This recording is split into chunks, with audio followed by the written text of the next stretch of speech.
മഞ്ചേരിയിൽ എക്സൈസിന്റെ വൻ കഞ്ചാവ് വേട്ട.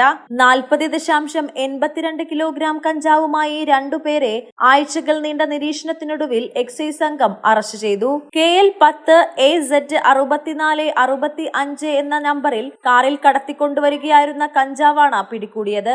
എക്സൈസ് ഉദ്യോഗസ്ഥരെ ഇലക്ട്രിക് ടോർച്ച് ഉപയോഗിച്ച് ഷോക്കടിപ്പിച്ച് രക്ഷപ്പെടാൻ ശ്രമിച്ച പ്രതികളെ അതിസാഹസികമായാണ് എക്സൈസ് ഉദ്യോഗസ്ഥർ കീഴ്പ്പെടുത്തിയത്. 2002 ജൂലൈ മാസം കൊണ്ടോട്ടി മൊറയൂരിൽ നിന്നും എക്സൈസ് ഉദ്യോഗസ്ഥർ 75 കിലോ കഞ്ചാവും 52 ഗ്രാം MDMA-യുമായി അറസ്റ്റ് ചെയ്യുകയും മഞ്ചേരി NDPS കോടതി 34 വർഷത്തേക്ക് ശിക്ഷയും ചെയ്ത മൊറയൂർ സ്വദേശികളായ മൊറയൂർ ദേശത്ത് കീരങ്ങോടത്തൊടി വീട്ടിൽ അബ്ദുറഹ്മാൻ സീനത്ത് ദമ്പതികളുടെ മകനാണ് പിടികൂടിയ ഒന്നാം പ്രതി അനസ് എന്ന 31 വയസ്സുകാരൻ. കൊണ്ടോട്ടി താലൂക്കിൽ മറയൂർ വില്ലേജ് പഞ്ചായത്ത് പടിദേശത്ത് പിടക്കോഴി വീട്ടിൽ അഹമ്മദിന്റെ മകൻ ഫിറോസ് എന്ന 37-കാരനാണ് രണ്ടാം പ്രതി.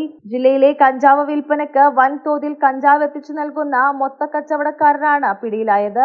മഞ്ചേരി നറുകര ചകിരി മൂച്ചിക്കൽ പ്രവർത്തിക്കുന്ന ഒരു ലോഡ്ജിന്റെ 10 റൂമുകൾ ഒന്നിച്ച് വാടകക്കെടുത്താണ് പ്രതികൾ കഞ്ചാവ് കച്ചവടം നടത്തുന്നത്. അന്വേഷണം നടക്കുന്നതായും കൂടുതൽ പ്രതികൾ പിടിയിലാകുമെന്നും Malappuram excise squad circle inspector Naufal പറഞ്ഞു. Commissioner P. വിക്രമിന്റെ മേൽനോട്ടത്തിൽ Malappuram excise special squad, Malappuram excise vigilance bureau, excise കമ്മീഷണറുടെ ഉത്തരമേഖല സ്ക്വാഡ് എന്നിവരുടെ സംയുക്ത പരിശോധനയിലാണ് കേസ് കണ്ടെടുത്തത്.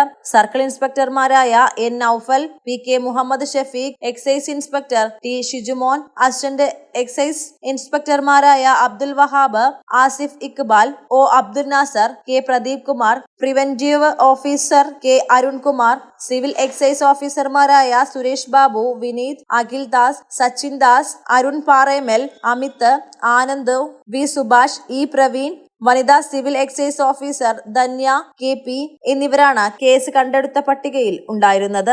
മലബാർ ടൈംസ്, മഞ്ചേരി.